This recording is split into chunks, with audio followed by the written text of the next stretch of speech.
ஆமென். வேதத்தை திறந்து நம்ம நேரடியாக கர்த்தருடைய வார்த்தைக்கு நேராகி நாம் கடந்து போகிறோம். ஸ்தோத்திரம். ஆண்டவர் நம்மை நடத்துவார். இன்றைக்கு ஒரு ஒரு ஒரு வித்தியாசமான ஒரு செய்தியை உங்களோடு கொடுக்கும்படியாக நான் விரும்புகிறேன். என்ன அப்படின்னா, இந்த ஓவர் கான்ஃபிடென்ட் அப்படின்ற ஒரு தலைப்பில் தான் இன்றைக்கி செய்தி கொடுக்குறேன். என்ன செய்தி சொல்லுங்களேன்? Over confident. அதான் இந்த உலகத்தில் நிறைய பேர் இந்த தன்னம்பிக்கை அப்படின்றதை குறித்து நிறைய பேசிகிட்டே இருக்கிறாங்க. நிறைய இடங்களில், நிறைய மேடைகளிலே, நிறைய புத்தகங்களிலே உங்களுக்கு ஒரு தன்னம்பிக்கை வேணும், உன்னை குறிச்சே உனக்கு நம்பிக்கை இல்லைன்னா எப்படி, நீ எப்படி வாழ முடியும், உன்னை குறித்து உனக்கு பெரிய நம்பிக்கை வேணும், நீ பெரிய சாதனையாளராக மாறுவேன்னு நீ நம்புனேன்னா அப்படி நடக்கும் அப்படின்னு. ஆனால் உண்மையாகவே ஆண்டவருடைய பிள்ளைகளை பொறுத்த வரைக்கும் தன்னம்பிக்கை என்கிற ஒன்று இல்லை, ஆனால் ஆண்டவர் நம்பிக்கை என்கிற ஒன்று இருக்கிறது. ஆமேன் சொல்லுங்க. நான் செய்வேன், நான் படிச்சிருவேன், நான் வெற்றி அடைவேன், நான் சம்பாதிச்சிருவேன், நான் பெரிய ஆள் ஆயிடுவேன் அப்படின்ற நம்பிக்கை இல்லை. ஆனால் என்னோடு கூட இருக்கிற ஆண்டவர், உலகத்தில் இருக்கிறவனை விட எனக்குள்ளே இருக்கிறவர் பெரியவர். உம்மாலே நான் ஒரு சேனைக்குள் பாய்வேன், என் தேவனாலே ஒரு மதிலை தாண்டுவேன், என் தேவன் எனக்காக செய்து முடிப்பார், என் தேவன் என்னை ஆசீர்வதிப்பார், என் தேவன் என்னை உயர்த்துவார். அப்போ நான் என்ன நம்புறேன் அப்படின்னா, உலகத்திலே இருக்கிற மனுஷனுடைய தன்னம்பிக்கையை விட நம்முடைய நம்பிக்கை ரொம்ப பெருசு. ஏன் அப்படின்னா, உலகத்தில் இருக்கிற மனுஷனால எதையுமே பெருசாக செய்ய முடியாது. ஆனால் நம்முடைய ஆண்டவர் நினைப்பாரானால் எவரையும் மேன்மைப்படுத்தவும் பலப்படுத்தவும் கர்த்தருடைய கரத்தினாலே ஆகும். அவர் மேல் நம்மை வைத்திருக்கிற நம்பிக்கை ஒரு நாளும் அற்று போகாது. அல்லேலூயா. ஆனால் இந்த ஓவர் கான்ஃபிடென்ட், நம்மை குறித்து அதிகமான நம்பிக்கை என்கிறது ஒரு மிகப்பெரிய ஆபத்திலே நம்மை கொண்டு போய் விட்டுரும். ஒரு தேவனுடைய பிள்ளைகளுக்கு இந்த ஓவர் கான்ஃபிடென்ட் என்கிற ஒன்று கண்டிப்பாக இருந்திரவே கூடாது. இதனாலே இன்றைக்கு பெரிய பெரிய பிரச்சனைகளை நம்முடைய கண்கள் கூடாய் காண்கிறோம். சமீப காலமாக இந்த நிறைய இந்த யூடியூப்ல இப்படிப்பட்ட அந்த மீடியாக்களை பார்த்தீங்க அப்படின்னு சொன்னா, பெண்களை குறித்த நிறைய செய்திகள், நிறைய மோட்டிவேஷன்ஸ் நடந்துட்டே இருக்குது. நிறைய பேர் பேசிட்டே இருக்கிறாங்க, நீங்க ஏன் பெண்கள் அப்படியே இருக்கணும், பெண்கள் நீங்கள் அடிமைகள் அல்ல, பெண்கள் நீங்கள் சுயாதீனம் உள்ளவர்கள், நீ சம்பாதிக்க முடியும், நீ குடும்பத்தை நடத்த முடியும், நீ ஒரு மனுஷனுக்கு கட்டுப்பட்டெல்லாம் வாழ வேண்டிய அவசியம் இல்லை, நீ எதுக்காக கட்டுப்பட்டு வாழணும், உனக்குன்னு ஒரு சுய உரிமை இருக்குது, நீ ஒரு ஆண், அவங்க ஒரு பெண். இப்படி எல்லாம் நிறைய இந்த பெண் உரிமைக்காக இப்பொழுது நிறைய பேர் போராடுகிறார்கள். நான் கண்டிப்பாக அது தவறு அப்படின்னு, பெண்களுக்கு உரிமை வேண்டாம், அவங்கள குறைவா நடத்தணும், அவங்கள கீழே வச்சுக்கணும் அப்படின்னு கண்டிப்பாக நான் உங்களுக்கு சொல்லல. எல்லாரும் சமமானவர்கள். ஆண்டவருடைய பார்வையிலே ஆண் என்றும் இல்லை, பெண் என்றும் இல்லை. எல்லாருக்கும் ஆண்டவர் சம உரிமை கொடுத்திருக்கிறாரு. ஆனா நம்ம ரொம்ப கவனமாய் கவனிக்க வேண்டியது என்ன அப்படின்னா, எப்பொழுதுமே இந்த உலகம் எதை நமக்குள்ள இன்ஜெக்ட் பண்ணாலும், எதை நமக்குள்ள சொன்னாலும், ஆண்டவருடைய பிள்ளைகள் உடனே வேதத்தோட ஒப்பிட்டு பார்க்கணும். வேதம் இதற்கு என்ன சொல்லுது, சரியா, ஆண்டவர் இந்த காரியத்தை சரின்னு சொல்றாரா? கடந்த சில மாதங்களாக பார்த்தீங்கன்னா, நம்முடைய இந்தியாவிலே இந்த ஓரினை சேர்க்கைக்கு இடம் கொடுத்துட்டாங்க. ஓரினை சேர்க்கை தவறல்ல. இன்னும் நீங்க சொல்ல போனீங்க அப்படின்னா, ஆண் கல்யாணம் பண்றதும் பெண்ணை பெண் கல்யாணம் பண்ற கலாச்சாரம் எங்கேயோ இருந்தது, இப்பொழுது இந்தியாவுக்குள்ள வந்துருச்சு. இப்போ அதுக்கு பண்ணலாம். இன்னும் இப்போ நியூ ட்ரெண்ட் என்ன அப்படின்னா, அவங்களே அவங்க கல்யாணம் பண்ணிக்கிறது அப்படின்னா, நானே என்ன கல்யாணம் பண்ணிக்கிறது. நீங்க இன்னும் பாத்தீங்க அப்படின்னா ரொம்ப காமெடியா இருக்கணும். ஒருத்தர் அயன் பாக்ஸ் கல்யாணம் பண்ணிட்டாராம். ஆமா, அதை நான் அயன் பாக்ஸை கல்யாணம் பண்ணினேன் அப்படின்னு சொல்றத அவர் ஒரு பெரிய வீடியோவா எடுத்து அந்த அயன் பாக்ஸுக்கு மாலை போட்டு, அது திருப்பி போடாது. ஆமா, அது கல்லில் அது எப்படி போடும், அதை தூக்கி மண்டையில தான் போடணும். அவன் மண்டையில் போட்டால் சரியா இருக்கும். நான் கல்யாணம் பண்ணேன்னா அதை வயிறில் வச்சு, நான் இப்போ 6 வருஷம் இந்த அயன் பாக்ஸோட வாழ்ந்தேன், ஆனால் இந்த அயன் பாக்ஸோட இப்போ வாழ விரும்பலை, நான் டைவர்ஸ் பண்ணுறேன் அப்படின்னு அந்த மாதிரி தங்களுடைய வாழ்க்கையை வித்தியாசமா கொண்டு போறாங்க. சோ இந்த உலகம் எங்கேயோ எதையோ ஒன்றை நோக்கி கொண்டு போயிட்டு இருக்குது. இன்னும் உங்களுடைய பிள்ளைகள் வளர்த்துக்கிறதை குறித்து நீங்க ரொம்ப ஜாக்கிரதையா இருக்கணும். ஆண்களுடைய உடையை பெண்கள் போடக்கூடாது, பெண்களுடைய உடையை ஆண்கள் போடக்கூடாது, அப்படி என்கிற ஒரு வசனம் பரிசுத்த வேதாகமத்தில் எழுதி இருக்கிறது. ஏன் அது எழுதி இருக்குது, என்ன காரணம் அப்படின்னா, எங்களுக்கு அப்படி பண்ண நிறைய பேர் நிறைய கொஸ்டின் கேட்பாங்க. ஆனா இன்னைக்குள்ள ஒரு கலாச்சாரம் என்ன தெரியுமா, நிறைய அந்த நம்முடைய ஜெண்டர், நீ ஆண் என்கிறதையும் பெண் என்கிறதையும் டிசைட் பண்றதுக்குரிய அத்தாரிட்டி அது அவங்களுக்குரியதாமா, அந்த நபருக்குரியதாமா. அவங்க அப்பா நீ பெண்ணுன்னு சொல்லக்கூடாதாமா, அவங்க அம்மா வந்து நீ பையன்னு சொல்லக்கூடாதாம்மா, அவங்க டிசைட் பண்ணணுமா, நான் பையனா இருக்கணுமா நான் பொண்ணா இருக்கணுமான்னு அவங்க டிசைட் பண்ணி, ஒருவேளை பெண்ணா பிறந்தா கூட அவர்கள் வந்து ஆபரேஷன் மூலமாய் தங்களுடைய சரீரத்தை கிளியர் பண்ணிட்டு அவங்க ஆணா இருக்கலாம், ஆண் வந்து பெண்ணா இருக்கலாம் என்கிற அப்படிப்பட்ட சட்டம் வந்துருச்சு. அதனால சிலரை நான் பார்த்துருக்கிறேன், ஆண் குழந்தைக்காக ரொம்ப அவங்க ஏங்குவாங்க. இப்போ ஆண் குழந்தை பிறக்கல் அப்படின்னு உடனே பிறந்த பெண் குழந்தைய ஆணா பார்த்துக்குவாங்க. அவனுக்கு சட்டை போடுவாங்க, பேண்டை போட்டுக்குவாங்க, தொப்பியை வச்சுக்குவாங்க, பேர் சொல்லி கூப்பிடும்போது கூட பையன் பேரை வச்சிருப்பாங்க. அவனை கூப்பிடும்போது டே இங்கே வாடா போடான்னு தான் கூப்பிடுவாங்க. நான் சொல்கிறேன், இப்படியே ஆண்டவருடைய படைப்பை வந்து மாற்றக்கூடிய அதிகாரம் நமக்கு இல்லை. ஆனா ஆண்டவர் படைச்சிருக்கிறாருன்னா ஆனா தான் வச்சுக்கணும். பெண்ணாய் கர்த்தர் படைத்திருந்தால் பெண்ணா. இதுல எல்லாம் ஆண்டவருடைய பிள்ளைகள் வந்து இனி ஜாக்கிரதையா இருக்கணும். ஏன் அப்படின்னா, இந்த நம்ம நிறைய பிள்ளைங்க வந்து நல்ல ஸ்கூல்ல படிக்கிறதுனால இந்த ஸ்கூல்ல படிக்கிற பிள்ளைகள் எல்லாம் தேவையில்லாத சில காரியத்தை நம்முடைய பிள்ளைகளுக்குள்ள கொண்டு போடுறாங்க, குப்பை மாதிரி. ஆனா திருச்சபையில இருக்கிற ஒவ்வொரு பிள்ளைகளுக்கும் நான் சொல்றேன், எத்தனை குப்பைகளை உங்களுக்குள்ள போட்டாலும் அதை கிளீன் பண்றது பரிசுத்த வேதாகமம். அதனாலதான் இதை குறிச்ச நாலேஜ் உனக்கு வேணும். இதை நீ நிறைய படிக்கணும்னு ஏன் சொல்ற அப்படின்னா, ஒரு காலத்துல வந்து சில பிரசங்கம் பண்றவங்களே தப்பு இல்லைன்னு சொல்லுவாங்க.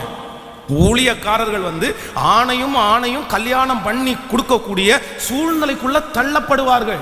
நிறைய திருச்சபையில் இப்போ வந்து நடந்த ஒரு நல்ல ஆவிக்குரிய தச்சில் இருக்கிற ஒரு பொண்ணு இன்னொரு பொண்ணை கல்யாணம் பண்ணுறதுக்கு ஒத்துக்கல. இல்லை நான் உனக்கு அப்படி செய்ய மாட்டேன், வேதத்தின்படி அது தவறுன்னு சொல்லும்போது அந்த பொண்ணு வந்து இன்னொரு திருச்சபைக்கு போகுது. போய் அந்த ஐயாவை பார்த்து பேசி அவ்வளோதான், அந்த பெண்ணும் கல்யாணம் பண்ணிட்டாங்க. அப்படி சில ஊழியக்காரர்கள் அப்படிப்பட்ட சூழ்நிலைக்கு தள்ளப்படுகிறார்கள். இது தவறா சரியா அப்படின்னு அடையாளம் கண்டுபிடிக்க முடியாத அளவிற்கு நிறைய பிள்ளைங்க கஷ்டப்படுறாங்க. ஆனா இந்த வருகிற இந்த உலகத்திற்கு நீ தப்புவித்து வாழ வேண்டும் என்றால் உங்களுக்கு நிறைய என்ன தெரியணும்னா, பரிசுத்த வேதாகமும் நிறைய தெரியணும்.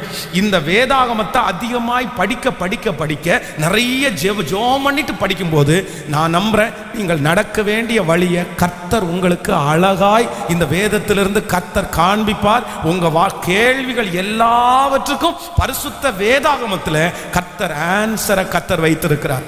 அப்போ ரொம்ப அவசியமானது ஒன்று என்னன்னா, இந்த பெண் பிள்ளைகளுக்குள்ளே இப்படிப்பட்ட ரொம்ப நம்பிக்கையை கொடுக்கிறதுனால சமீப காலமாய் பிள்ளைகள் எல்லாம் ரொம்ப சம்பாதிக்க ஆரம்பிச்சிட்டாங்க. பெண்கள் வந்து ஆண்களை விட அதிகமாய் சம்பாதிக்க ஆரம்பிச்சாங்க. அதனால நிறைய குடும்பத்தில் என்ன நடக்குது அப்படின்னா, நீ காலையில் நீ வேலைக்கு போறியா, போற வழியில் நீ ஹோட்டலில் சாப்பிட்றியா, நீ சாப்பிட்டுக்கோ, நானும் போற வழியில் நான் சாப்பிட்டுக்கிறேன். நீ நைட்டு வந்து 10:30 மேலே நீ வீட்டுக்கு வருவியா, நானும் 10:30 மேலே தான் நான் வீட்டுக்கு வருவேன். நீ இந்த மாதிரி பண்றியா, நானும் இந்த மாதிரி தான் பண்ணுவேன். இன்னும் எக்ஸ்ட்ரீமா நிறைய பேர் நினைக்கிறாங்கன்னா, நீ என் கூட வாழ விருப்பம் இல்லைல்ல, ஏன் என்னால் வாழ முடியாதா, ஏன் என்னால் என் பிள்ளைகளை வளர்த்த முடியாதா, நான் 15,000 ரூபாய் சம்பாதிக்கிறேன், நான் 25,000 ரூபாய் சம்பாதிக்கிறேன். இப்படிப்பட்ட அதிகமான ஓவர் கான்பிடென்ட்ல இருக்கிற நிறைய பேருடைய வாழ்க்கை இன்றைக்கு ஒன்றுமில்லாமல் போகப்பட்டிருக்கிறது. கவனிங்க, கடந்த ஒரு 10-15 ஆண்டுகளுக்கு முன்பாக ஒரு கணவன் மனைவிக்குள்ளே ஒரு பெரிய வாக்குவாதம் வருகிறது. அப்போ அந்த வாக்குவாதம் வரும்போது அந்த மனைவி வந்து அந்த கணவனாரை ரொம்ப சகிச்சு போயிட்டு இருந்தாங்க. திடீரென்று அவங்களுக்கு கவர்மெண்ட்ல ஒரு வேலை கிடைச்சிருச்சு. மாசம் 15,000 ரூபாய் அவங்களுக்கு சம்பளம். அப்போ சம்பளம் அவங்க கையில வாங்கின உடனே அவங்க என்ன நினைச்சிட்டாங்க அப்படின்னு சொன்னா, அவ்வளவுதான், இனி நான் உன்னை விட அதிகமா சம்பாதிக்கிறேயா, நீ என்ன எப்படி திட்டலாம், நீ என்ன எப்படி கேள்வி கேட்கலாம், அதெல்லாம் கேட்க முடியாது. தன்னுடைய 2 பிள்ளைகளையும் அவர்களோடு சேர்த்து வச்சு வெளியூருக்கு வந்து அவங்க வாழ்ந்து, இப்போ சமீபத்தில் அந்த பிள்ளைக்கு திருமண காரியம் அந்த மகளுக்கு. அப்போ ஒரு மாப்பிள்ளை பார்க்க வர்றாங்க. அந்த மாப்பிள்ளை வந்து கேட்குறாங்க, பொண்ணுக்கு அப்பா இருக்காங்களா அப்படின்னு கேட்குறாங்க. இப்போ இருக்கிற அப்பாவை வந்து மரிச்சு போயிட்டாரு அப்படின்னு சொல்ல முடியாது, இல்லைன்னா வேற எந்த காரியத்தை சொல்ல முடியாம அவங்க என்ன சொல்றாங்கன்னா, நிறைய மாப்பிள்ளைகள் வந்து தன்னுடைய தகப்பனார், அப்போ கணவன் மனைவி 2 பேருக்குள்ள சண்டையா, நீங்க 2 பேரும் பிரிஞ்சிருக்கீங்களா, அப்ப நீங்களே இப்படி இருந்தீங்கன்னா உங்க பிள்ளை எப்படி இருப்பா அப்படின்ற அந்த கேள்வினால நிறைய குடும்பங்கள் தள்ளி போயிருச்சு. அப்போ சில நேரத்தில் வந்து நம்முடைய வாழ்க்கையில ஆண்டவர் ஆசீர்வாதத்தை கொடுக்கிறார்ன்றதற்காக நம்ம ஒரு நாளும் வந்து ஓவர் கான்ஃபிடென்ட் ஆயிடக்கூடாது. எனக்கு பதவி கிடைச்சிருச்சு, எனக்கு பணம் கிடைச்சிருச்சு, அது ஆண்களா இருந்தாலும் சரி பெண்களா இருந்தாலும் சரி. நான் இது பெண்களுக்கு மட்டும் சொல்லல, சில ஆண்கள் அப்படிதான், என்ன நம்பி தானே நீ வாழணும், நான் இல்லாம நீ வாழ்ந்துருவியா, நான் இல்லாம உன்னால பண்ண முடியுமா, நான் தான் உனக்கு என்னைக்குனாலும் என் கையில இருந்தா நீ வாங்கி சாப்பிடணும். ஆனா ஒன்று நினைத்துக் கொள்ளுங்கள், இப்படிப்பட்ட அதிகமான நம்பிக்கை உள்ள மனிதர்களுடைய பட்சத்தில் ஆண்டவர் ஒரு நாளும் இருக்கவே மாட்டார்.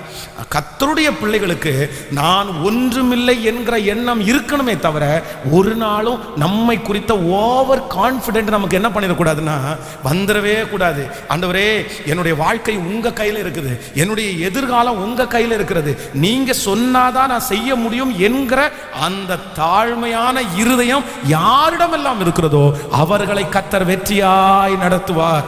ஆமென் சொல்லுங்கள். நான் இன்னைக்கு ஒரு 3 காரியத்தை உங்களுக்கு தெளிவாய் பேச போறேன். இந்த செய்தி ரொம்ப அவசியமான செய்தி.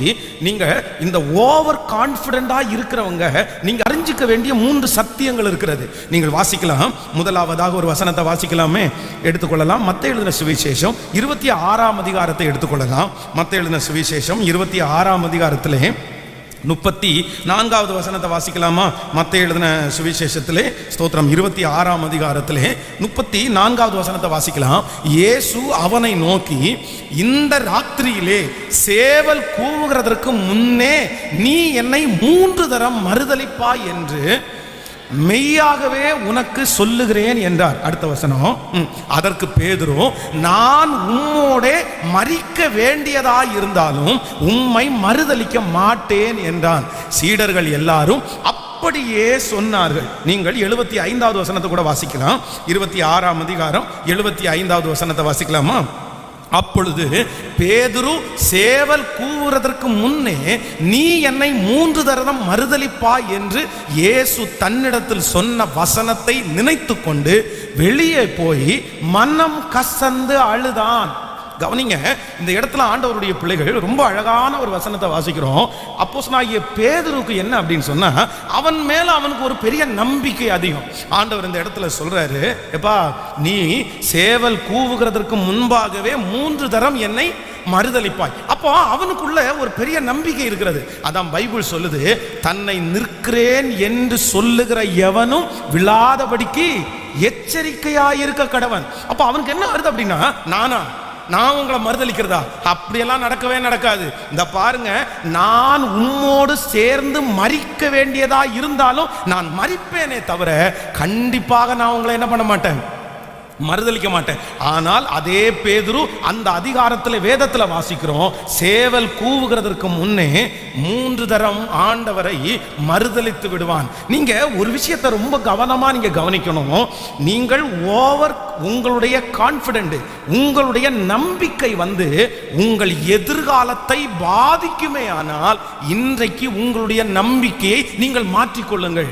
கவனிங்க, நீங்க ஒரு காரியத்தை கான்ஃபிடென்ட்டா நீங்க பண்ணும்போது, நான் செஞ்சிருவேன், என்னால பண்ண முடியும்னு சொல்லும்போது, முதலாவதாக ஒரு தேவனுடைய பிள்ளை என்ன யோசிக்கணும் அப்படின்னா, இதனால என்னுடைய எதிர்காலத்திற்கு, இதனால என்னுடைய பின்னாடி காலத்துல ஆபத்தாய் முடிஞ்சிருமோன்றதுல நீங்க ஜாக்கிரதையா இருக்கணும். சிலர் அப்படி செய்ய மாட்டாங்க, அந்த எண்ணம் இருக்காது. இப்போ எனக்கு என்ன இருக்குது, இப்போ உங்களுக்கு பலன் இருக்கிறது.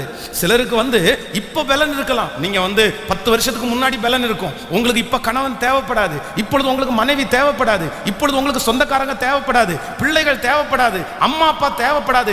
ஆனால் உங்களுக்கு 10 வருடம் தாண்டி உங்க கணவனார் தேவைப்படுவாரா? 10 வருடம் தாண்டி உங்க மனைவி தேவைப்படுவாங்களா? 10 வருடம் தாண்டி உங்க அம்மா அப்பா உங்களுக்கு தேவைப்படுவார்களா? நீங்க யோசிச்சு பாருங்க.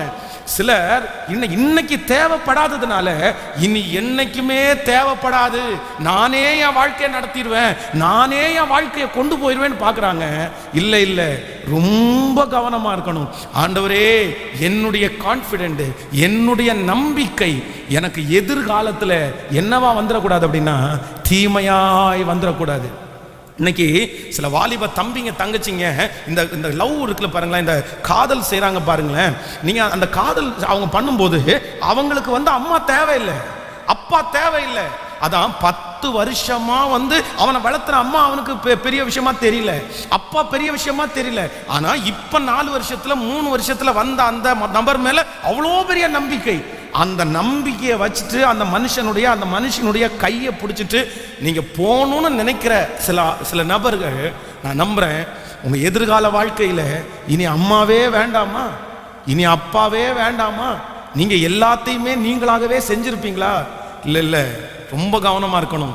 சிலருடைய ஓவர் கான்ஃபிடென்ட் உங்களை எங்கே கொண்டு போய் விட்டுரும் அப்படின்னு சொன்னால், எதிர்காலத்திலே சில வருடங்கள் தாண்டும் போது நீங்கள் எடுத்த முடிவின் நிமித்தம் நீங்கள் மிக அதிகமாய் துக்கப்படுவீர்கள். அதனால இந்த ஜெபத்தில் இருக்கிற இந்த சத்தத்தை கேட்கிற யாரோ ஒருத்தடத்துல ஆண்டவர் பேசிட்டு இருக்கலாம். மகளே, நீ இப்படி இருப்பது சரியல்ல. மகனே, நீ இப்படி இருப்பது சரியல்ல. உங்களை சுற்றி இருக்கிறவங்க நிறைய பேர் உங்களிடத்துல சொல்லலாம், எப்பா நீ போப்பா, நீ பண்ணுப்பா, ஏன் உனக்கு சம்பளம் இல்லையா, உனக்கு ஆள் பலம் இல்லையா, உனக்கு அழகு இல்லையா, நீ இப்ப போனாலும் 10,000 ரூபாய் சம்பாதிக்கலாம், நீ இப்ப போனாலும் நல்லா வாழலாம். அவங்களோட எத்தனை நாள் நீ சண்டை போட்டுட்டு இருக்கிற? ஆனா ரொம்ப ஜாக்கிரதையா இருங்க. உங்களுடைய நம்பிக்கை உங்க எதிர்காலத்துல உங்களுக்கு என்னவா வந்து முடிஞ்சிடக்கூடாதுன்னா, ஆபத்தா வந்து முடிஞ்சிடக்கூடாது. ஆமேன்னு சொல்லுங்க. பக்கத்தில் இருக்கிற கையை பிடிச்சி சொல்லுங்க, உங்களுடைய கான்ஃபிடென்ட் அப்படின்னா உங்களுடைய நம்பிக்கை உங்க எதிர்காலத்தில் உங்களுக்கு சொல்லுங்க ஆபத்தாக வந்துடக்கூடாது, ஆபத்தா வந்து விட்டுறக்கூடாது. நம்ம ரொம்ப ஜாக்கிரதையா இருக்கணும். இயேசுவே, நீங்க பிரிகிறது ரொம்ப ஈஸி பிரதர் சிஸ்டர், பிரிகிறது ரொம்ப ஈஸி. உங்களால் சம்பாதிக்க முடியுமான்னு கேட்டால் கண்டிப்பாக சம்பாதிக்க முடியும். உங்களால் தனியாக வாழ முடியுமான்னு கேட்டால் கண்டிப்பாக தனியாக வாழ முடியும். உங்களை அந்த இடத்துல உங்களை ஸ்டிக் பண்ணுறதுக்கு யாருமே இருக்க மாட்டாங்க, உங்களை ரூல் பண்ணுறதுக்கு யாருமே இருக்க மாட்டாங்க. நீங்கள் ஜாலியாக வாழலாம், நீங்கள் ஃப்ரீயாக இருக்கலாம். யாருடைய கையில் நீங்கள் அடங்கி இருக்க வேண்டிய தேவையே இல்லை. நீங்கள் உங்கள் மனம் போன போக்கில் போகலாம். ஆனால் இந்த மனம் போன போகிற போக்கில் போகிற இந்த நாட்கள் எத்தனை நாள் உங்களுக்கு தொடரும்? எத்தனை வருஷம் உங்களுக்கு தொடரும்? சிலர் தங்கள் மேலே ரொம்ப அதிகமான நம்பிக்கை வைக்கிறவர்கள் எங்கே போய் சிக்கிறாங்க அப்படின்னு சொன்னால், அவங்க எதிர்காலத்தை அவர்களே வீணடிக்கிறார்கள். நான் வேதாகம கல்லூரியில் படிக்கும்போது, நான் 3ஆம் ஆண்டு படிக்கிறேன், என்னோடு கூட சேர்ந்து ஒரு பிரதர் 2வது வருஷம் படிக்கிறார். அப்போ ஒரு நாள் காலேஜில் நாங்கள் 2 பேரும் வேலைக்காக வெளியே போனோம். வர்றதுக்கு கொஞ்சம் லேட் ஆயிடுச்சு. இடையில ஒரு பெரிய விபத்து நடந்துச்சு. அந்த விபத்துனால நாங்கள் 2 பேரும் அடிபட்டதுனால கொஞ்சம் லேட்டாக வந்தோம். ஆனால் எங்களை நடத்துகிற அந்த அதிகாரி அதை தெரியாமல் அவர் ரொம்ப கத்திட்டாரு, ரொம்ப பேசிட்டாரு, கொஞ்சம் ஒரு வித்தியாசமான வார்த்தைகளால் எல்லாம் எங்களை காயப்படுத்திட்டாரு. அப்போ நான் என்ன நினைச்சேன் அப்படின்னு சொன்னா, சரி பரவாயில்ல, ஊழியத்துக்கு தான் நம்ம வந்திருக்கிறோம், கண்டிப்பா நம்ம இந்த ஏச்சு பேச்செல்லாம் வாங்கி தான் ஆகணும். இப்பவே நம்ம இந்த ஏச்சு பேச்சு வாங்கல அப்படின்னா அப்புறம் நம்ம இப்போ என்னது ஊழியம் செய்வோம், அதனால இதுவும் நமக்கு ஒரு ட்ரைனிங் தான் அப்படின்னு சொல்லி நானே என்னை திடப்படுத்திட்டேன். ஆனா என் கூட அவருக்கு அந்த அளவுக்கு அவரால் பண்ண முடியல. ஒரு நல்ல வசதி வீட்டில் வாழ்ந்த ஒரு பையன். அவன் அவனுக்கு ஒரு பெரிய நம்பிக்கை இருந்துச்சு. அப்போ என்கிட்ட சொன்னா, நான் பைபிள் காலேஜ் டிஸ்கன்டினியூ பண்ண போறேன் அப்படின்னு சொன்னேன். அப்போ நான் சொல்லும்போது சொன்னேன், 2 வருஷம் இப்போ முடிய போகுது, இன்னும் ஒரு வருஷம் தான் உனக்கு இருக்குப்பா. இந்த 1 வருஷத்துல நீ படிச்சு முடிச்சுட்டேன்னா சர்டிஃபிகேட் வாங்கலாம், பொறுத்துட்ட, பரவாயில்ல, சகிச்சு போ, ஊழியம் தான். எத்தனையோ ஆலோசனை கொடுத்த போது என்கிட்ட அவன் ஒரே ஒரு வார்த்தை சொன்னான். என்ன வார்த்தை சொன்னான் தெரியுமா? இதை பாருங்க, நான் இந்த பைபிள் காலேஜில் வர வேண்டிய அவசியம் எல்லாம் கிடையாது, எங்க பாஸ்டர் சொன்னார்ன்ற ஒரே காரணத்துக்காக வந்தேன். நீங்க 10th ஃபெயிலு, உங்களுக்கு 185 மார்க், நீங்க இங்க படிக்கிறீங்க. நான் அப்படி கிடையாது. +2ல என் கிளாஸ்ல நான் தான் ஃபர்ஸ்ட். எனக்கு இங்கிலீஷ் பைபிள் காலேஜ் எத்தனையோ ஆயத்தமா இருக்குது, எத்தனையோ இடத்துல என்னுடைய அப்பாவுக்கு தெரிஞ்ச நபர்கள் என்ன படிக்க வைப்பாங்க. நீங்க வேற வழி இல்லாம படிக்கிறீங்க, எனக்கு அப்படி கிடையாது அப்படின்னு சொல்லிட்டு அந்த காலேஜை டிஸ்கன்டினியூ பண்ணிட்டு போயிட்டாரு. ஆனா நான் சொல்றேன், ஆண்டவருடைய பிள்ளைகளே, அவர் படிக்க போயிட்டாரு, இங்கிலீஷ் பைபிள் காலேஜ் படிச்சுட்டாரு.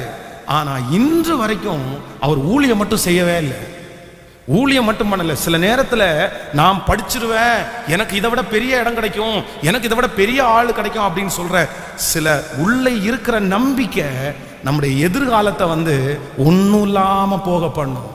இன்னைக்கு கர்த்தருடைய கரத்தில் உங்க வாழ்க்கையை கொடுங்க. ஆண்டவரத்தில் என்ன சொல்லுங்க அப்படின்னா, ஆண்டவரே என்னாலே அல்ல உம்மாலே ஆகும். கைகளை எல்லாரும் உயர்த்தி ஏசப்பாட்ட சொல்லுங்க. பவுல் நடலாம், அப்பெல்லாம் நீர் பாய்ச்சலாம், ஆனால் கர்த்தரோ விளைய செய்கிறவர்.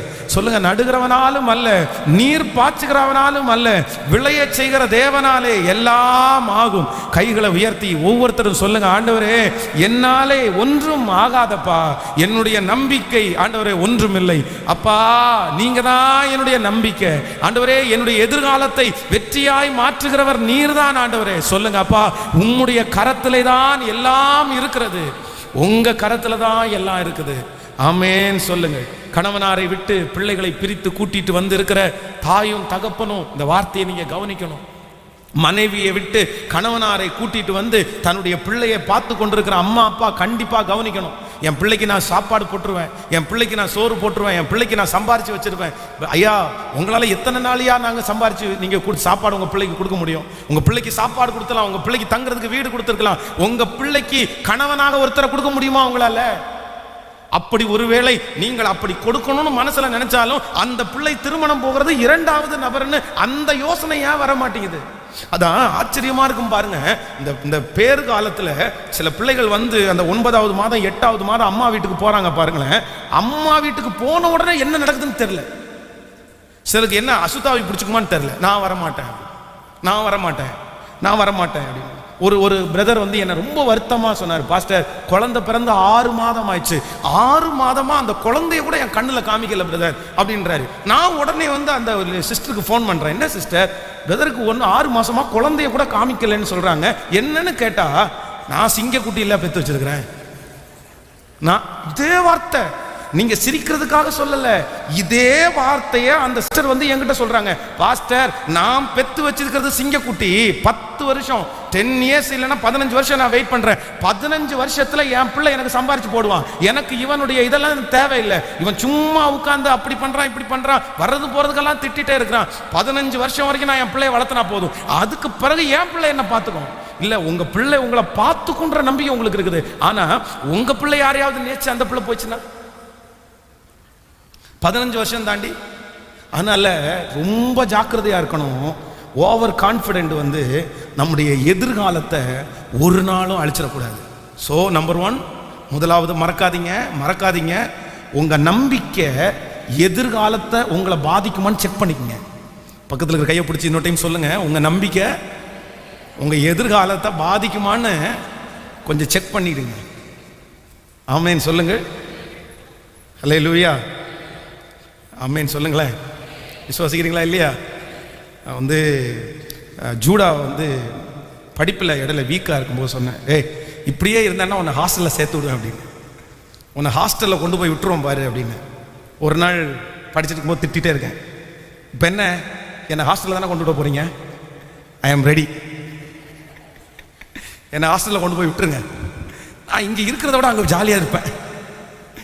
நீ ஜாலியாக இருக்கிறது எனக்கு தெரியாது, அங்கே ஜாலியாக இருக்க முடியாதுடா.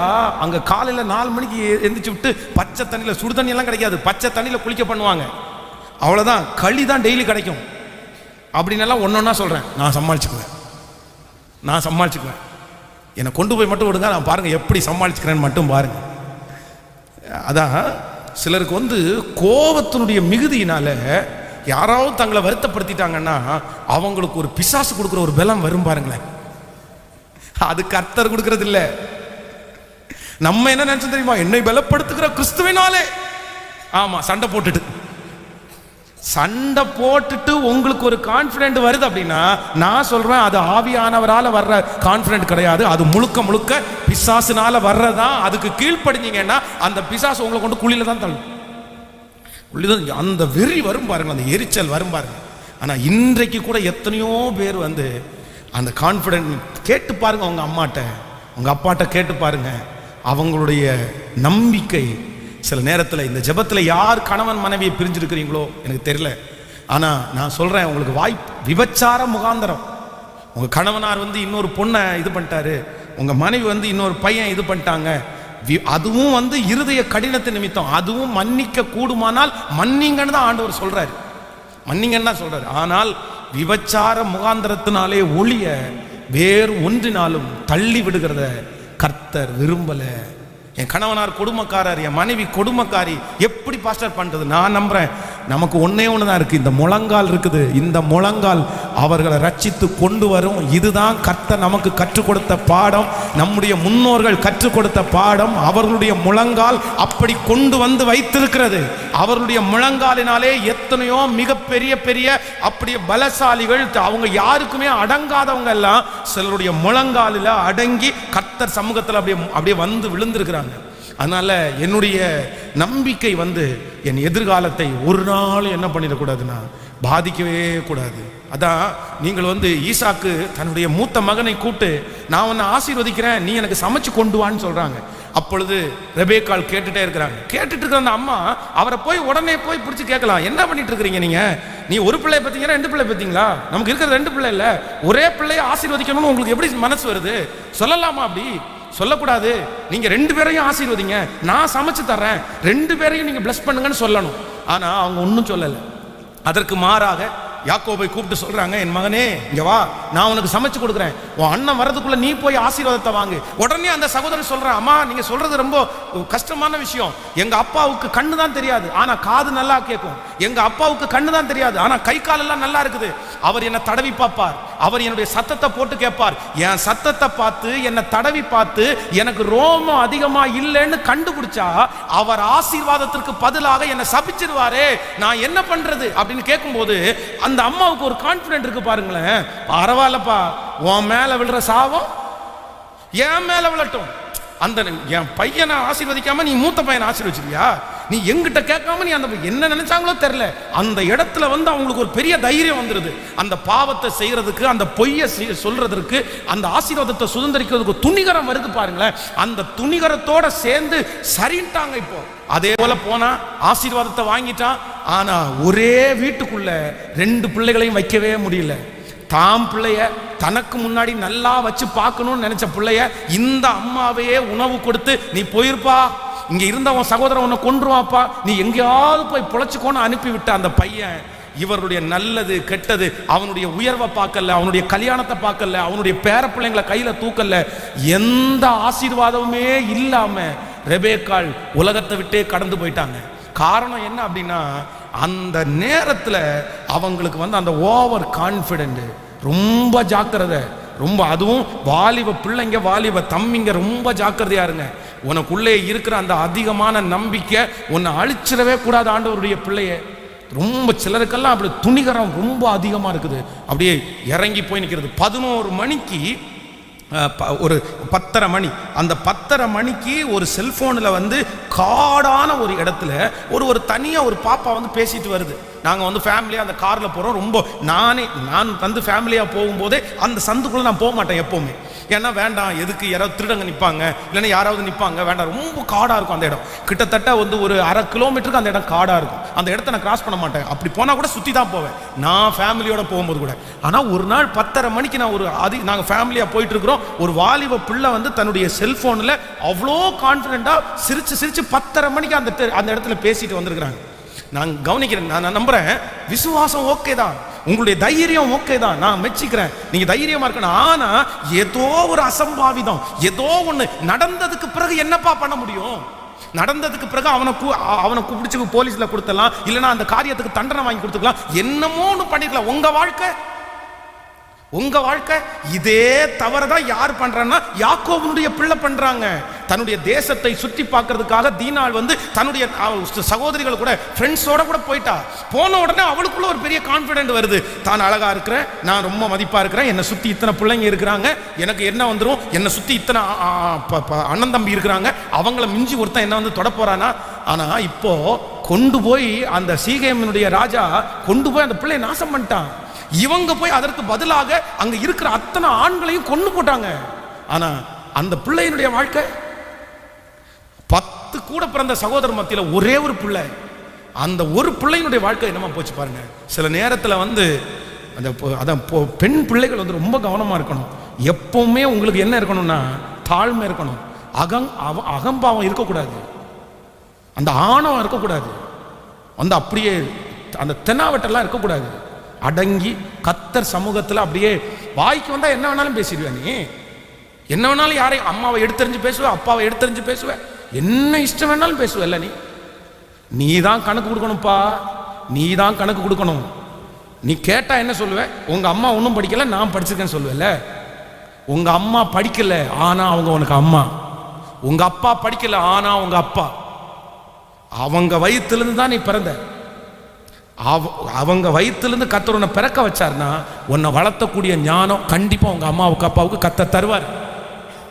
நீ எவ்வளோ படித்தவளா படித்த தம்பியாக இருந்தாலும் உங்கள் அம்மா அப்பாவுடைய ஞானம் உனக்கு வராது. அதனால் கொஞ்சம் படித்த உடனே, கொஞ்சம் சம்பாதிச்ச உடனே உங்கள் வேலையை காமிச்சிடாதீங்க. அதான் இப்போ இது காலேஜ் படித்து முடித்த உடனே அப்பாவை வெறுத்தாச்சு, அம்மாவை வெறுத்தாச்சு. ஏன் 15 வருஷமா உங்களை வச்சு பார்த்துருக்காங்களே, 18 வருஷமா 20 வருஷமா உன்னை வச்சு பார்த்துருக்காங்களே, இப்போ என்ன நான் விட்டுரு, நான் போறேன், என்ன விட்டுரு, நான் பார்த்துக்கிறேன். எப்படி சொல்ல முடியும்? இப்ப ஈஸியா இருக்கும் மகளே, இப்ப ஈஸியா இருக்கும் மகனே, ஆனா கடைசியில் ஒன்று அது கொண்டு போய் குழியில தள்ளிடும். அதனால ஆண்டவரே என்னையும் என் ஜனங்கள் எல்லாரையும் காப்பாற்றும்.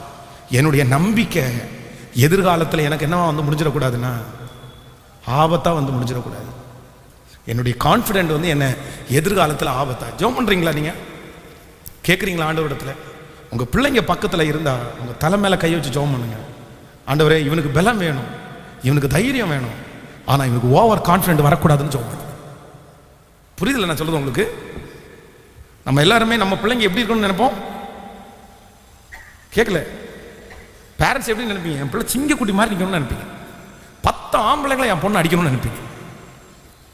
நிறைய பேரண்ட்ஸ் அப்படி சொல்லுவாங்க, ஒன்றா நின்று அடிக்கணும் அப்படின்னு. வளர்த்தும் போதே நிறைய பேர் அப்படி தானே சொல்லி வளர்த்துறாங்க. நீ எல்லாம் யாருக்குமே பயப்படக்கூடாது, நீ எல்லாம் எல்லாருக்குமே ஏற்று நிற்கணும். நான் சொல்கிறேன், உங்கள் பிள்ளைகளுக்கு நீங்கள் மற்றவங்களுக்கு பயப்பட தேவையில்லைன்றதை வளர்த்துங்க. ஆனால் ஓவர் கான்ஃபிடென்ட் ஆகக்கூடாது. அம்மாவே கத்தியை தூக்கி கொடுத்து குத்திட்டுவான்னு சொல்லிக்கூடாது. புரியுதுல? நீ என்ன அமைதியாக வந்துட்ட, பலாருன்னு ஒன்று கொடுக்க வேண்டியதானே வந்துடக்கூடாது. வளர்த்தாதீங்க உங்கள் பிள்ளைகளை. கர்த்தருக்கு முன்னாடி தாழ்மைப்படுப்பா.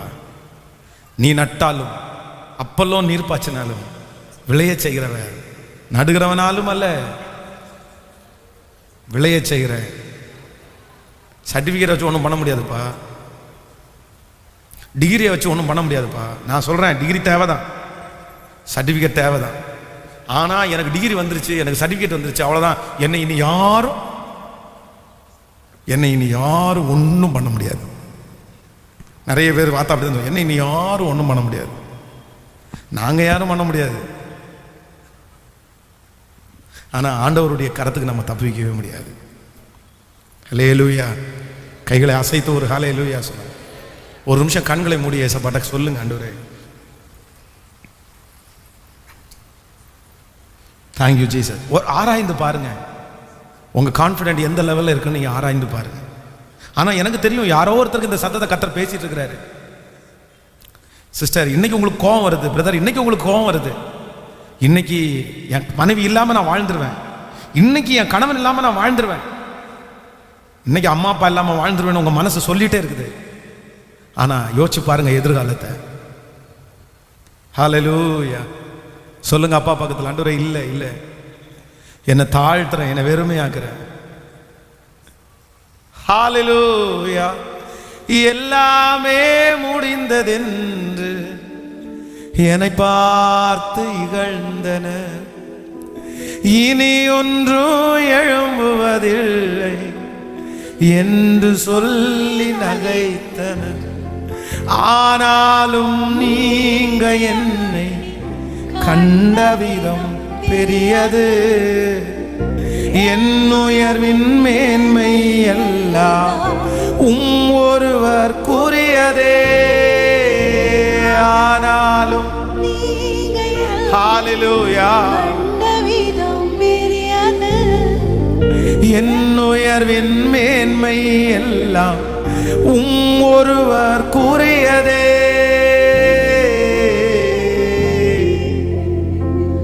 நீர் மட்டும் பெருகணும், நீர் மட்டும் பெருகணும், நீர் மட்டும் பெருகணும், நீர் மட்டும் இயேசுவே. கைய மேல உயர்த்தி சொல்லுவோம். எல்லா வாலிப தம்பி தங்கச்சிங்க அந்த வார்த்தையை சொல்லுங்கப்பா.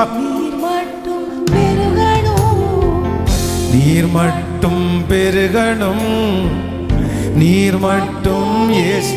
திரும்ப திரும்ப நீர் மட்டும் பெருகணும். ஹல்லேலூயா. நீர் மட்டும் பெருகணும், நீர் மட்டும் இயேசுவே. ஹல்லேலூயா. ரொம்ப டேஞ்சர் என்ன அப்படின்னா செல்ஃப் கான்ஃபிடென்ட். அப்படின்னா அதுன்னு கூட சொல்ல முடியாது, ஓவர் கான்ஃபிடென்ட். நம்பிக்கை மேலே இருக்கிறது பரவாயில்ல, ஓவர் கான்ஃபிடென்ட். நீ யாருக்கும் என்ன பண்ணக்கூடாது.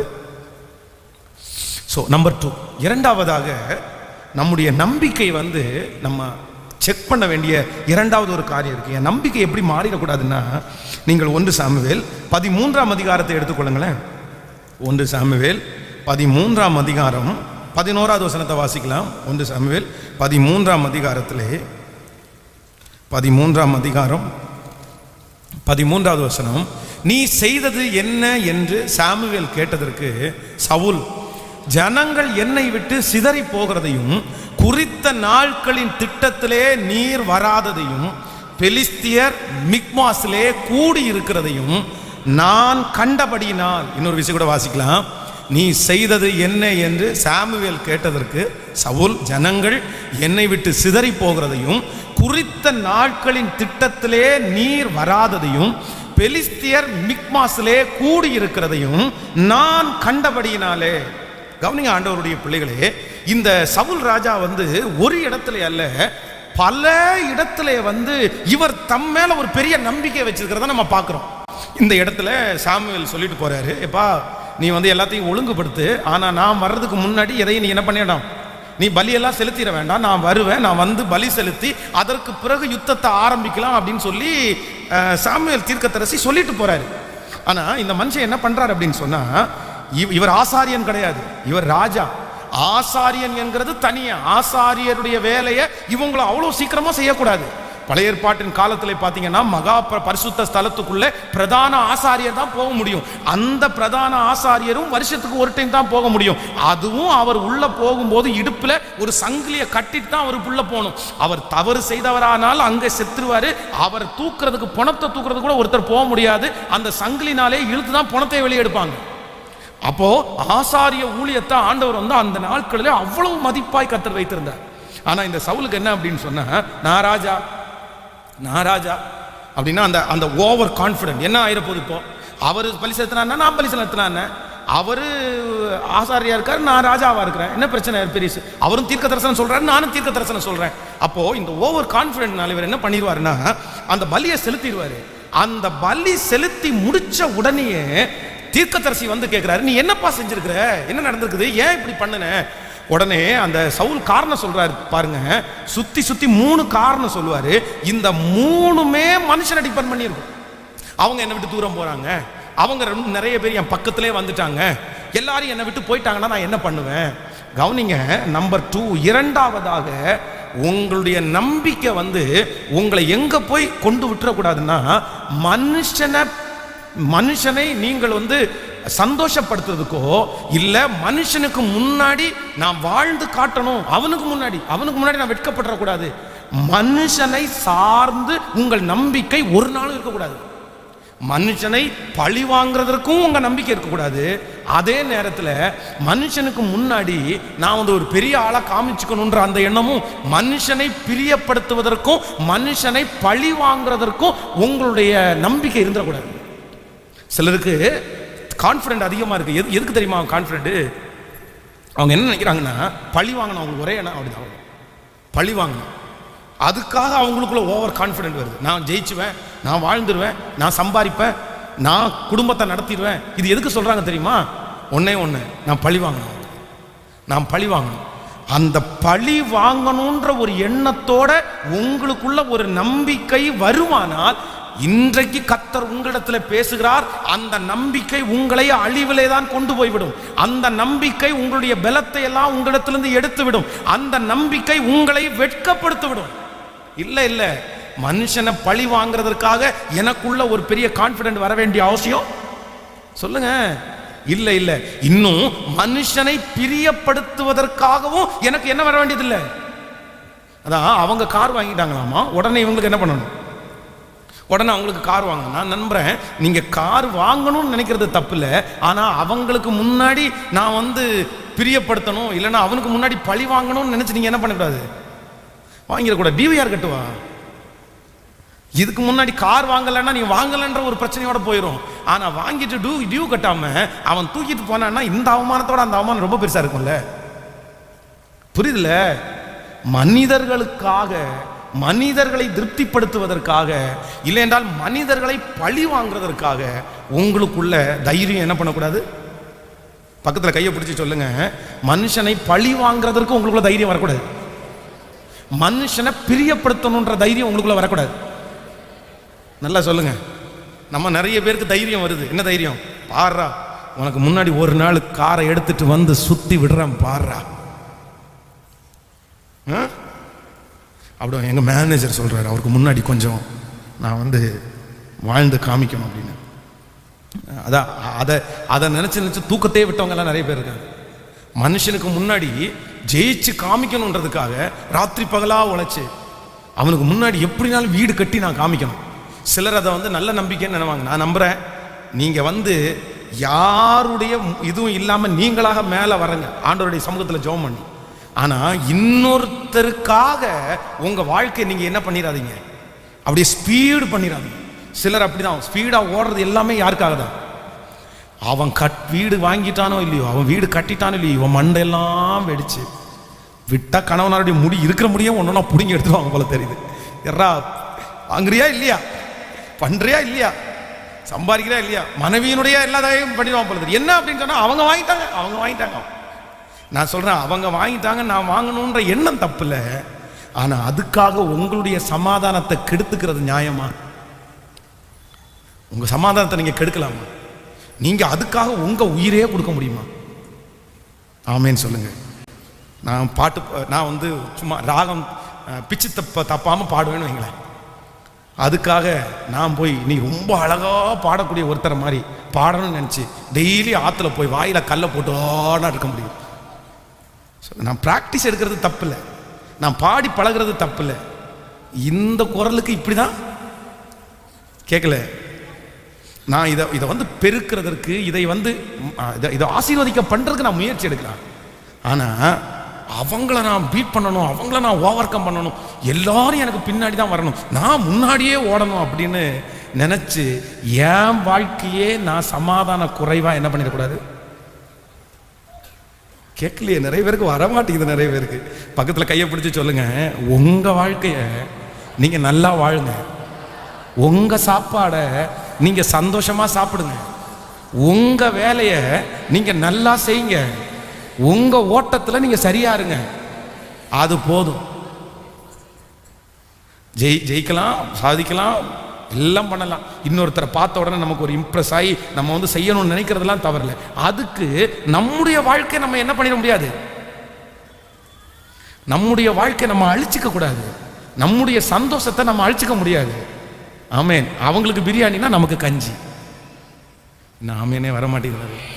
அதுவும் ஸ்ட்ரென்த்து தான், இதுவும் ஸ்ட்ரென்த்து தான். கர்த்தர் அவங்களுக்கு அது கொடுத்துருக்காரு, இன்னைக்கு எனக்கு இது கொடுத்துருக்காரு. ஒரு நாள் அது தருவார், அப்போ நம்ம வாங்கிக்க வேண்டியதான்.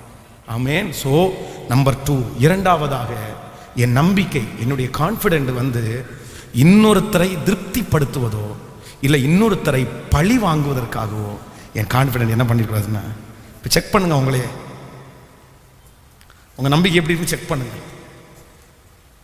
உங்க நம்பிக்கை அந்த உங்களுக்குள்ள இருக்கிற அந்த கான்ஃபிடென்ட் பழி வாங்கணும்னு துடிக்குதா அப்படின்னா ஆண்டவர் உங்களிலே பிரியப்பட சொல்லுங்க, சத்தமா சொல்லுங்க, பிரியப்பட மாட்டார். நீங்க தோத்துருவீங்க, நீங்க ஜெயிக்க மாட்டீங்க, நீங்க போட்ட கேஸ் வின் ஆகாது, அது உங்களுக்கு எதிராக தான் திரும்பும். ஏன்னா நீங்க பழி வாங்கணும்னு நினைச்சு பண்றீங்கல்ல, அதனால கண்டிப்பா நடக்காது. நான் கர்த்தர் சமூகத்தில் இருக்கும்போது தேவனே நம்மை உயர்த்துவார். கைகளை உயர்த்தி சொல்லுங்க, ஆண்டவரே என்னுடைய நம்பிக்கை எந்த மனிதனையும் திருப்திப்படுத்துவதற்காக அல்ல, எந்த மனிதனையும் பழி வாங்குவதற்காக அல்ல. எனக்குள்ள ஒரு பெரிய கான்ஃபிடென்ட் இருக்குது, அது யாரையும் பழி வாங்குறதுக்கு இல்லை, என் கர்த்தரை திருப்திப்படுத்துவதற்காக மட்டும், என் தேவனுக்கு பிடிச்சதை நான் செய்யறதற்கு மட்டும், அவருக்கு இஷ்டப்பட்ட வழியில நடக்கிறதுக்கு மட்டும் எனக்கு தைரியம் இருந்தா போதும் ஆண்டவரே. அந்த தைரியத்தை எனக்கு நீங்க தந்தா போதும் ஆண்டவரே. அந்த தைரியத்தை இன்றைக்கு நீர் எனக்கு தந்தால் போதும் ஆண்டவரே. ஆமென். நம்பர் 3, மூன்றாவது ஒரு வசனத்தை கூட வாசிக்கலாம். நியாயாதிபதிகள் 16ஆம் அதிகாரத்தை எடுக்கலாமா? நியாயாதிபதிகள் 16ஆம் அதிகாரம் 20வது வசனத்தை நம்ம வாசிக்க போறோம்.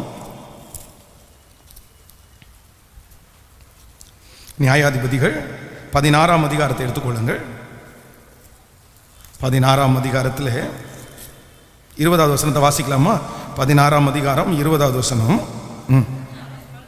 அப்பொழுது அவள், சிம்சோனே, பெலிஸ்தியர் உன்மேல் வந்து விட்டார்கள் என்றார்.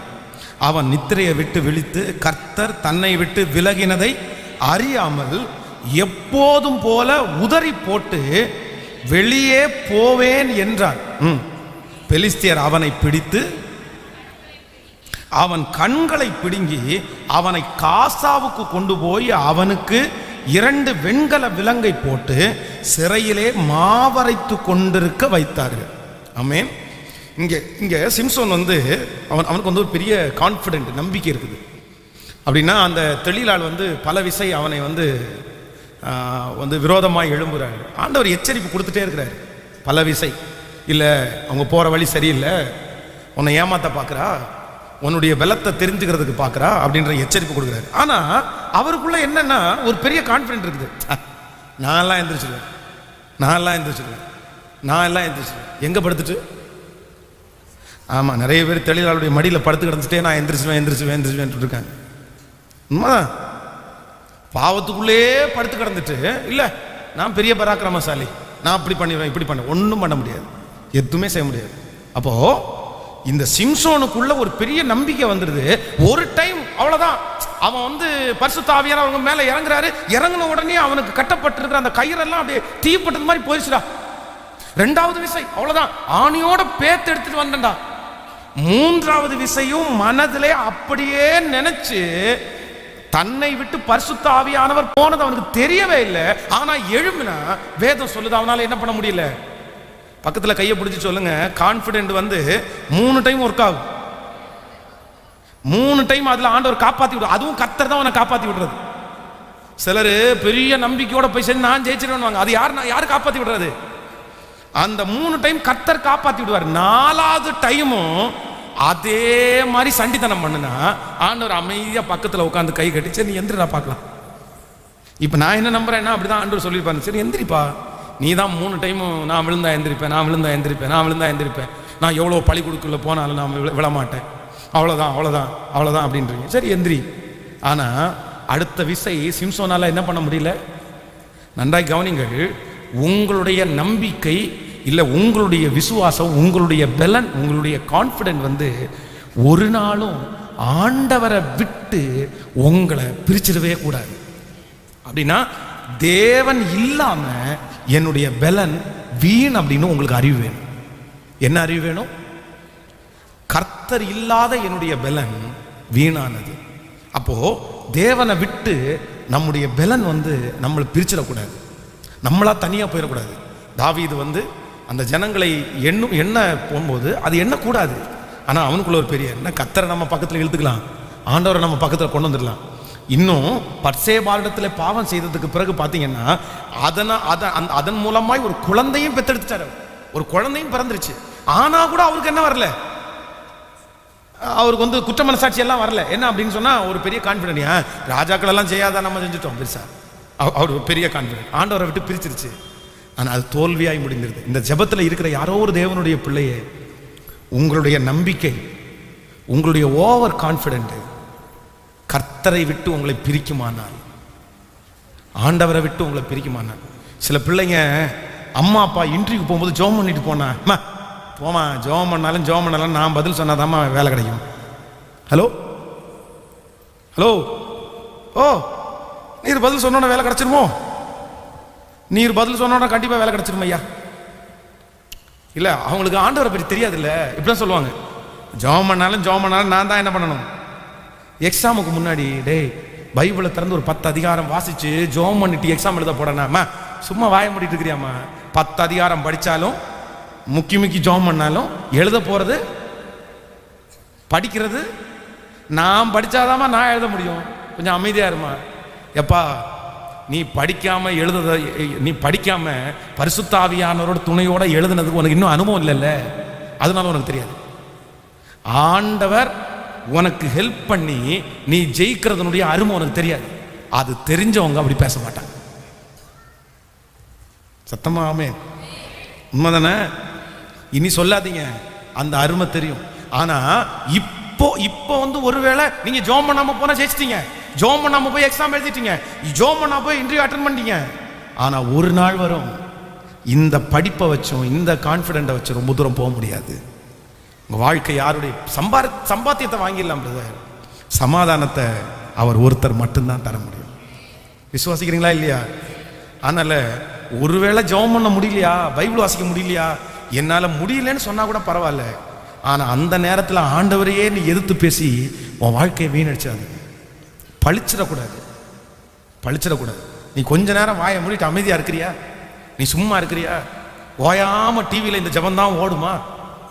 எவ்வளோ நேரம் தான் நீ கேட்ப? எவ்வளோ நேரம் தான் பண்ணுவீங்க? என்ன வானத்துலேருந்தே நீ குறிச்சிட்டியா? நிறைய பிள்ளைங்க வீட்டில் பயங்கரமான கொஸ்டின். அதான் நம்ம நிறைய பேர் அம்மா அப்பா கஷ்டப்பட்டவங்கல்ல, அதனால நம்ம ஆண்டவர் ரொம்ப தேடணும். ஆனால் இவங்களுக்கெல்லாம் என்ன கிடைக்குது? நம்ம ஒரு அழிக்கிற ரப்பர் வாங்குறதுக்கு 1 மாதம் ஜோம் பண்ணோம், உண்மைதானே? ஒரு குச்சி பென்சில் வாங்குறதுக்கு அவ்வளோ நாள் ஜோம் பண்ணோம். ஒரு நோட்டு புது வாங்கணும்னா அப்படியே. நீங்கள் எத்தனை பேருக்கு உங்களுக்கு பழக்கம்னு தெரில, இந்த புது நோட்டு வாங்கும்போது நிறைய பேர் இப்படி பண்ணிட்டு இருப்பாங்க. எதுக்கு?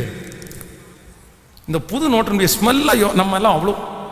இந்த புது நோட்டு கிடச்சுன்னா உடனே இந்த மயில் இறகு, கோழி இறகு இதெல்லாம் உள்ள வச்சு, நிறைய பேர் பார்த்தீங்கன்னா ஒரு செடியினுடைய அந்த இலை உள்ள வச்சு அப்படியே மூடி வச்சு எடுத்து பார்ப்பாங்க.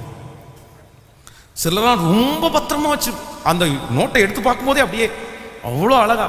ஆனால் இப்போ பாருங்களேன், நோட்டு வாங்கி கொடுத்து 4வது நாள் இப்படி கிடக்கு, எங்கேயோ தூக்கிப்படி. ஏன்னா நம்ம பிள்ளைகளுக்கு என்ன இல்லை, கஷ்டம் இல்லாததுனால ஆண்டவருடைய அருமை அவங்களுக்கு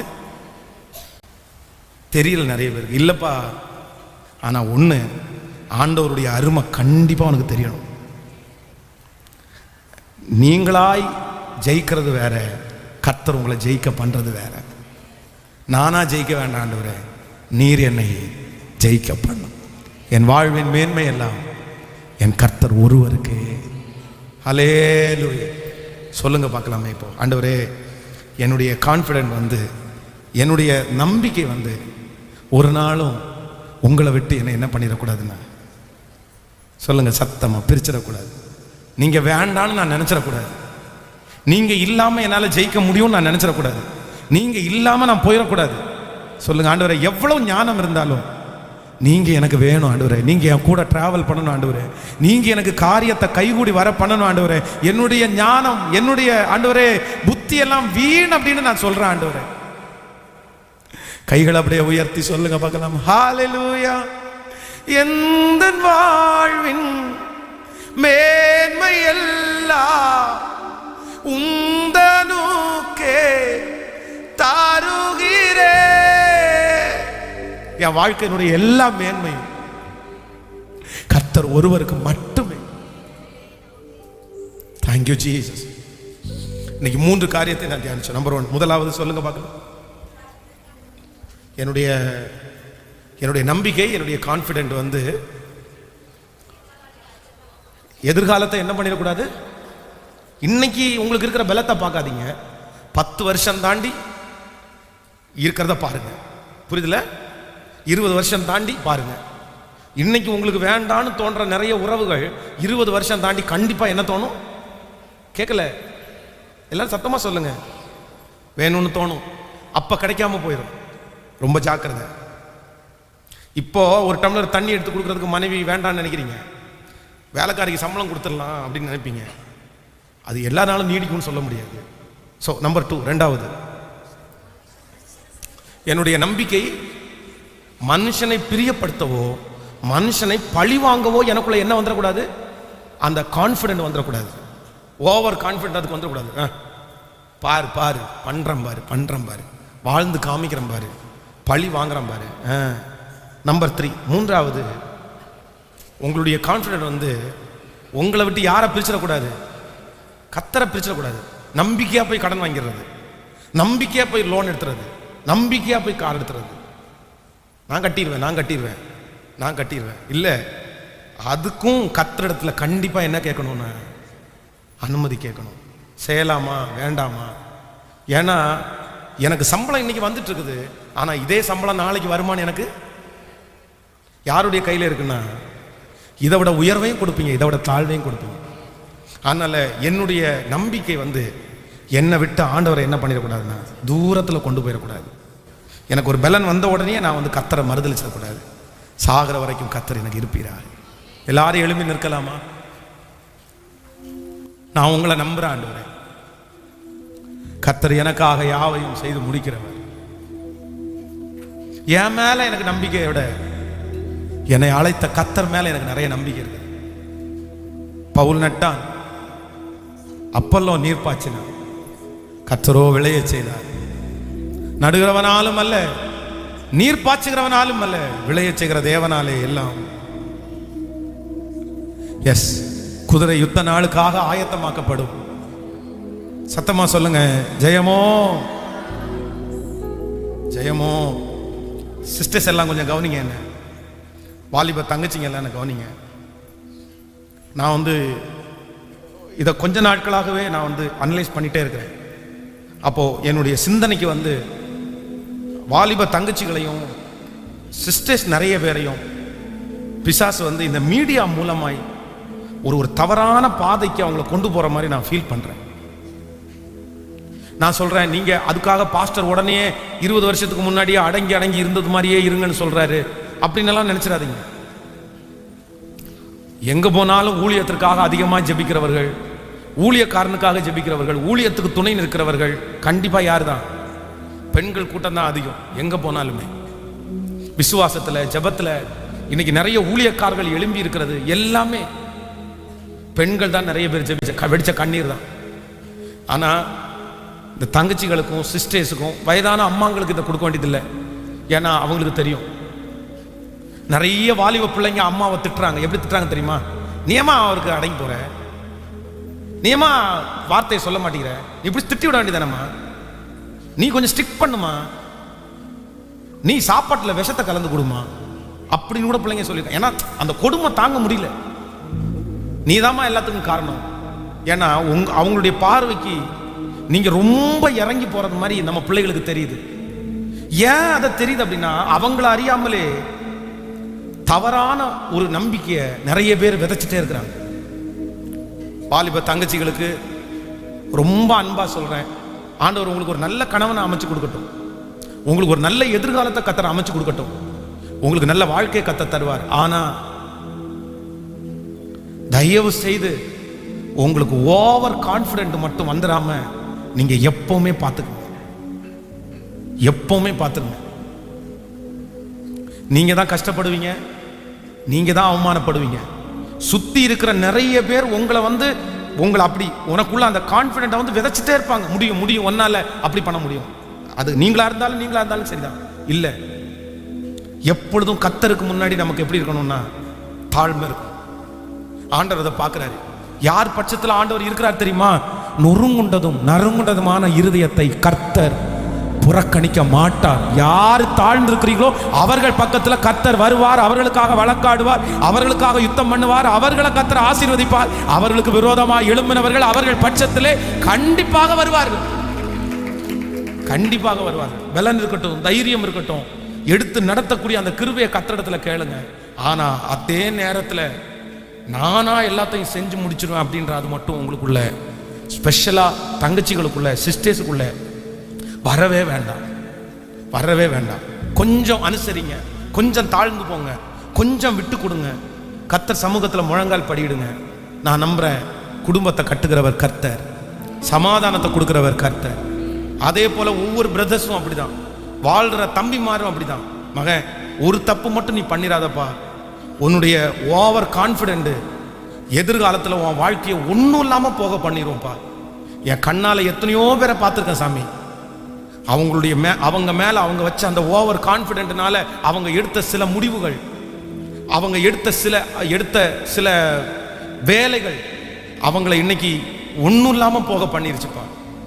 ஒரு பையன்கிட்ட கெஞ்சி சொன்னேன் நான், டே வேணாண்டா, அவர் பெரிய பிஸ்னஸ் ஆரம்பிக்கிறான், அவன் அதற்காக பல லட்சம் ரூபாய் கடன் வாங்குறான். அப்போ அவன்கிட்ட சொன்னேன், வேணாண்டா, நம்முடைய ஃபர்ஸ்ட் இன்வெஸ்ட்மெண்ட் மூலடா, ஃபர்ஸ்ட் இன்வெஸ்ட்மெண்ட் முழங்கால்டா, ரெண்டாவது இன்வெஸ்ட்மெண்ட் மூலடா, மூணாவது இன்வெஸ்ட்மெண்ட் நம்முடைய சரீரம்டா, ஃபோர்த்து தாண்டா பணம். நீ ஃபர்ஸ்ட் முழங்கால் இன்வெஸ்ட்மெண்ட்டை பண்ணு, கர்த்தர் ஒரு வழியை ஞானத்தை தருவாரு, அந்த இன்வெஸ்ட்மெண்ட்டை பண்ணு. அதுக்கப்புறம் ஆண்டவர் உன் உடம்புல உழைக்க வைப்பாரு. அதுக்கப்புறம் நீ கையளவு மேகத்தை பார்ப்ப, பணம் தன்னால வரும்டா. இதுதான் பிசினஸ் ப்ரொசீஜர்டா. ஒரு தொழில் ஆரம்பிக்கிறவங்களுடைய, ஆண்டவருடைய பிள்ளை தொழில் ஆரம்பிக்கிறவனுடைய ப்ரொசீஜரே இந்த ப்ரொசீஜர் தான். நம்பர் 1, முதலாவதாக ஃபர்ஸ்ட் இன்வெஸ்ட்மெண்ட் முழங்கால், ரெண்டாவது இன்வெஸ்ட்மெண்ட் கர்த்தரே கொடுக்குற ஞானம், கர்த்தர் கொடுக்குற ஞானம், மூணாவது இன்வெஸ்ட்மெண்ட் உடம்புல உழைப்பு, தூங்காம உழைச்சு ராத்திரி பகலாக்கு வாழணும், உயரணுன்ற அந்த இன்வெஸ்ட்மெண்ட். ஃபோர்த்து தான் என்னது? பணம். அம்மா அப்பா கொடுக்கட்டும், எதை கொஞ்சம் வரட்டும்ன்றது அப்புறம் தான். ஆனா நீ நாலாவது உள்ளதை கொண்டு போய் 10ல சொன்னா கேட்கல, கடனை வாங்கி பெரிய ஷோ பண்ணதான் ஆட்கள் வருவாங்க. நாம் பெரிய பெரிய ஆட்கள் எல்லாம் சந்திக்கணும், பெரிய பெரிய ஆட்கள் எல்லாம் பார்க்கணும் அப்படின்னு நினைச்சு பல லட்சங்களை கொண்டு போய் முடக்கி நஷ்டப்பட்டு தலை நிமிர்ந்து நடக்க முடியாம ஊரை விட்டே ஓடி போய் எத்தனை கொடுமை. வாழ வேண்டிய வயசுல மனைவியோட இல்லை, பிள்ளைகளோட இல்லை, நல்ல சாப்பாடு இல்லை, நல்ல தூக்கம் இல்லை. ஏண்டா? அதனால சில நேரத்தில் வந்து உங்களுக்கிட்ட இருக்கிற அந்த கான்ஃபிடென்ட் வந்து உங்களை தப்பா நடத்திடும். அதனால அவ்வளோ சீக்கிரமா நமக்குள்ள பெரிய இது வந்துடக்கூடாது. அதுக்காக நீ உழைக்க வேணான்னு சொல்லலை. கர்த்தர் கையில கொடுங்க, அவரே உங்களை அழகா கொண்டு போய் நிறுத்துவார். எல்லாரும் கையை உயர்த்தி அவங்க வாழ்க்கையை உங்க கையில கொடுக்குறாங்க. எங்க பிள்ளைகளுடைய வாழ்க்கையை உங்க கையில கொடுக்குற ஆண்டவரே, சத்தமா ஆண்டவரே இந்த செய்தியை எனக்காக தான் பேசுனீங்க. நான் தான் நிறைய நேரத்துல ஓவர் கான்பிடென்டா எத்தனையோ நான் தொலைச்சிட்டேன் ஆண்டவரே, எத்தனையோ இழந்துட்டேன் ஆண்டவரே. என் கோபம் தான் அதை இழக்க பண்ணிருச்சு, என் வைராக்கியம் தான் அதை இழக்க பண்ணிருச்சு, என் நம்பிக்கை தான் எனக்கு அதை இழக்க பண்ணிருச்சு. சாரிப்பா. சொல்லுங்க சொல்லுங்க, சத்தத்தை உயர்த்தி சொல்லுங்க, சாரிப்பா. நான் உங்க கரத்துல விழுற ஆண்டவரே, உங்க பாதத்துல விழுற ஆண்டவரே. என்ன நம்பி நம்பி, ஃப்ரெண்ட்ஸை நம்பி நம்பி, சொந்தத்தை நம்பி நம்பி நான் செஞ்சது நிறைய. இன்னைக்கு தோல்வி அடைஞ்சு நான் உங்க சமூகத்துல வந்து நிற்கிறேன். ஆனா நீங்க ஒரு கை கொடுத்தீங்கன்னா, நீங்க தூக்கி எடுத்தீங்கன்னா நான் நிப்பேன் ஆண்டவரே. அதனால என் பலன் அல்ல ஆண்டவரே, உங்க பலன். கேளுங்க கேளுங்க. என் பலத்தால என் கணவனார மாற்ற முடியல, என் பலத்தால என் பிள்ளைய மாற்ற முடியல, என் பலத்தால எதையுமே சாதிக்க முடியல. ஆனா உங்க பலத்தால. ஹalleluya.